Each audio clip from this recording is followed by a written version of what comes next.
Hey, welcome back. I'm in the middle of upgrading my suspension on my NA Miata.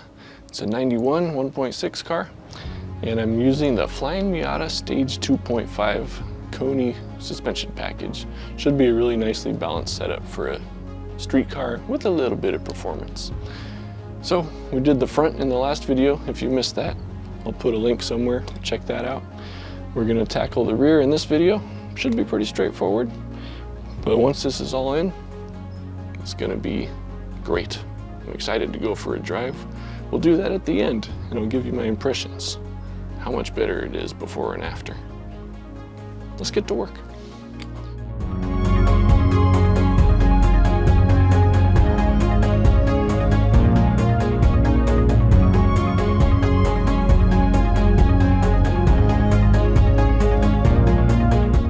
I got started pretty much in the same way as what I did on the front, by doing a bit of cleaning before I started work. Just using some degreaser and scrubbing with a rag and rinsing it all away with a power washer. Nothing fancy, but it makes it a lot nicer to work on. Just like on the front, my first step is to remove the sway bar, starting with the end links.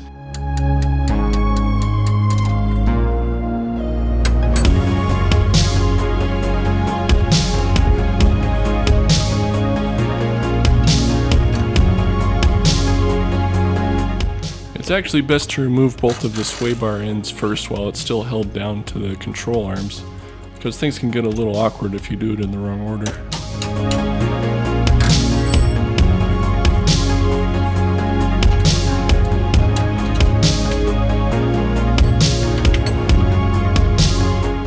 The bar itself is attached to the car with these couple of brackets, which attach to studs built into the car. We'll be keeping these metal brackets and the hardware, and replacing the bushings.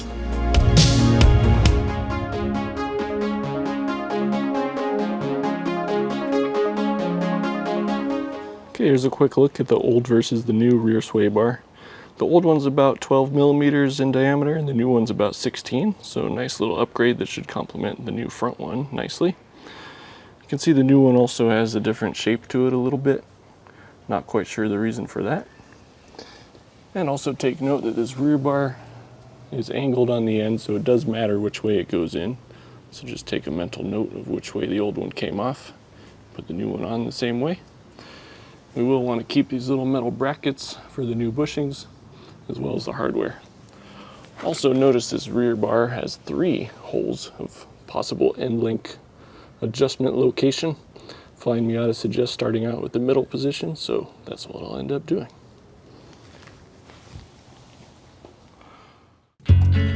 Now we can start dismantling the springs and shocks.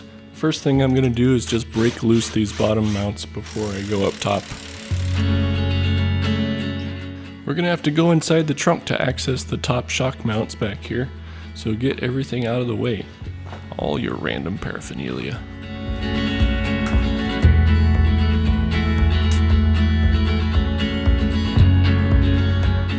The driver's side is by far the more tricky side. First we have to remove this protective cover that goes over the fuel filler neck and vent line. Then we have to work around these lines to get to the top mount. You could remove the rubber lines, but I opted to leave them just to avoid any extra danger or getting fumes all over the place. It's doable, it's just tricky. Otherwise these mounts are almost identical to the ones in front.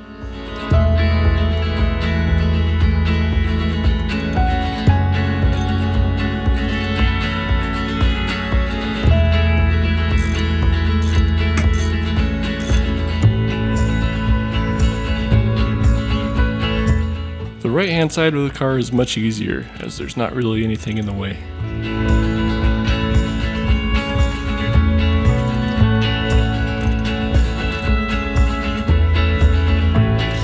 Then I could finish removing the lower shock bolts. There's no nut on the other side of these, they just thread directly into the control arm. Then using a bit of leg power, you should be able to push down and get just enough clearance to get these out.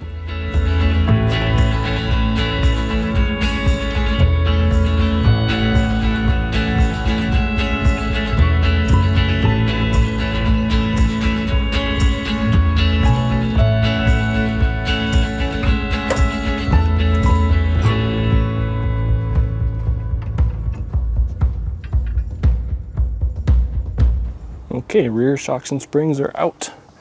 I'm going to save these little plastic gaskets again, clean them up and put them on the new items. And before you dispose of these old ones, you want to take them apart with a spring compressor so the spring isn't under tension, because that could be dangerous for somebody else who's handling it down the line. So this Flyin Miata Stage 2.5 kit comes with these really cool anodized upper shock mounts for the rear. We just have to install these studs using jam nuts.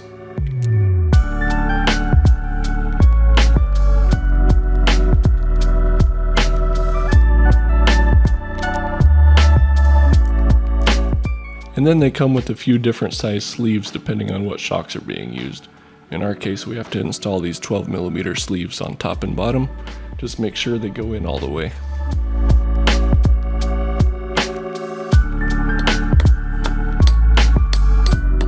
The taller mount means we are going to need to compress the spring in order to get it installed, so it's worth buying or renting one of these McPherson style spring compressors. Once you have enough threads poking through, you can go ahead and install the lock washer and nut before taking off the compressors. Again, we don't want this tight yet. We'll have to torque it once it's in the car with weight on the suspension. But other than that, we're ready to put these in the car. Going back in, I found it was easiest to start with the top and get the studs slotted through the holes in the car first, and then you could drop it into the control arm.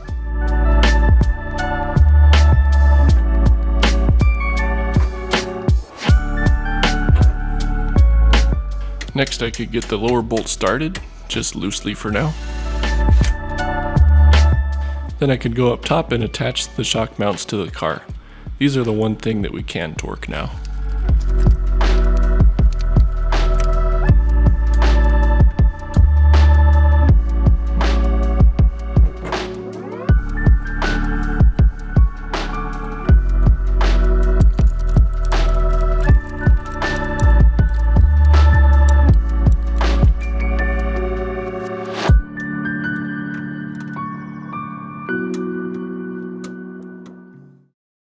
Alright, sway bar time. Basically all I'm going to have to do is grease up these new bushings using the special Teflon grease. Pop them onto this new bar, and it looks like they go in this area here.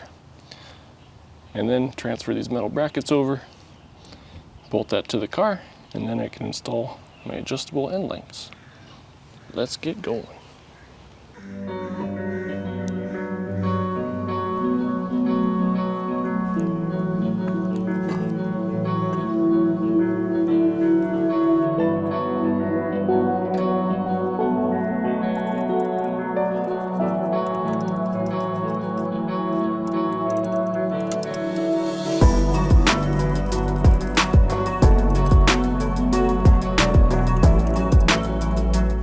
And with that, it's time again to put some weight on the suspension so I can torque all the things.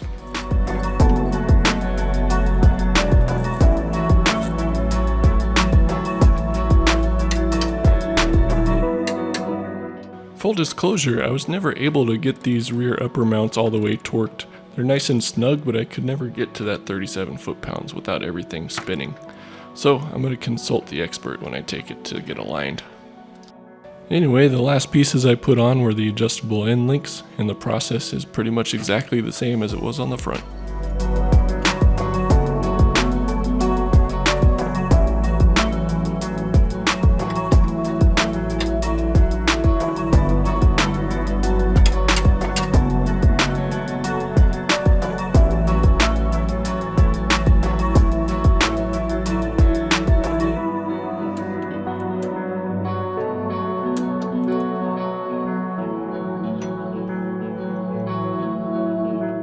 With all of that done, I could put the wheels back on and set the car back on the ground.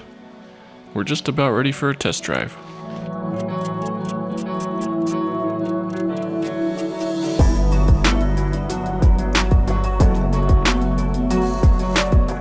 But first, I'm just going to double check the adjustment of these shocks one last time.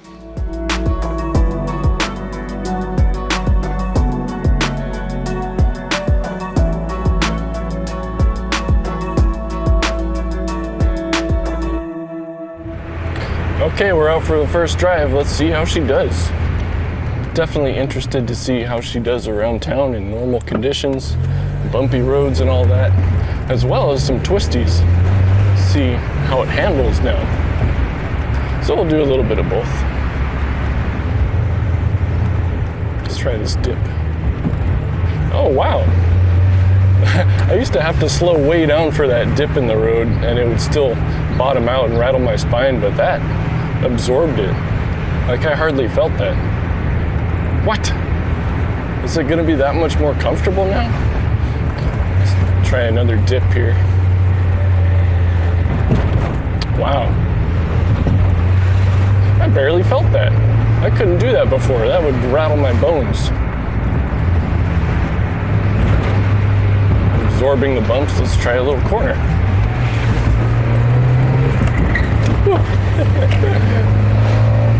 Got a little sideways. I blame the water. I know there's some bad bumps right here. Let's see. Oh, that is so much better. Holy crap. That used to just rattle everything. That just absorbed it like it was no problem. These Konis are nice.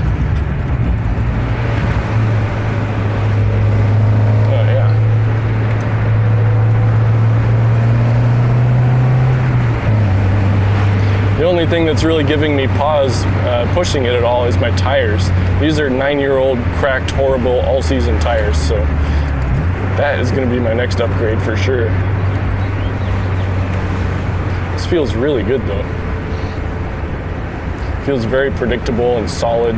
I think a big part of that is some of those chassis stiffening mods that I did earlier. Definitely recommend that if you're going to also upgrade your suspension.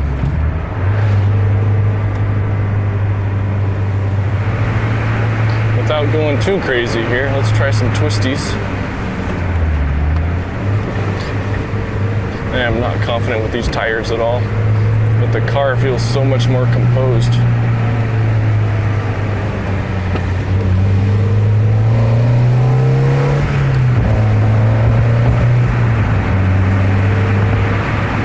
What a machine. Oh, I love it. This road's a bit bumpy too, so it's absorbing it pretty well. Oh yeah.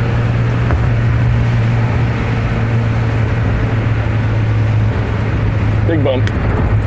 No problem. Man, that's nice.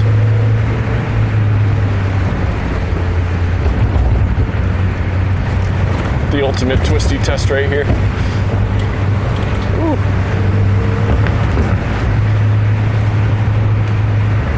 Wow, that's so good. Oh my gosh. It's like a little housefly darting around. Wow. OEMs are always trying to make the best compromise between ride comfort and handling, and I feel like these yellow Konis achieve that same result, but to a higher level. It's very comfortable. It absorbs the bumps and stuff in town way better than my tired old suspension. And yet the handling, especially with these sway bars and springs, feels so much better. Flatter in the turns, predictable and solid. I like it a lot. I approve this suspension package. So what about the ride height? I'm sure you're wondering whether the car is lower now. Well, I shot these before shots thinking I would get some after shots to show the difference, but it turns out it's exactly the same. It actually didn't change at all in my case. And I'm fine with that. I'm actually perfectly content with the stock ride height. You probably could adjust it with those rings on the Koni shocks, bringing the spring perch down, but I don't know how that would affect the preload of the springs, so I'm happy to leave it as it is. Well, mission accomplished. I'm really happy with how this suspension turned out for the kind of driving I do around town and on curvy roads. It's an awesome balance of comfort and better handling. It revealed the weak link for sure, which is the old tires, but luckily I have a plan for that. So in the next video, I think it'll be fun to compare the crappy old tires with these new nice summer performance tires and do like a grip comparison, get like a G-Force app and see how they compare in that sense. But also I'll show you what new wheels I got, because these are beautiful and they're gonna look great. There's definitely gonna be some more projects coming on the Miata, so stay tuned, click some buttons, and I'll see you in the next one.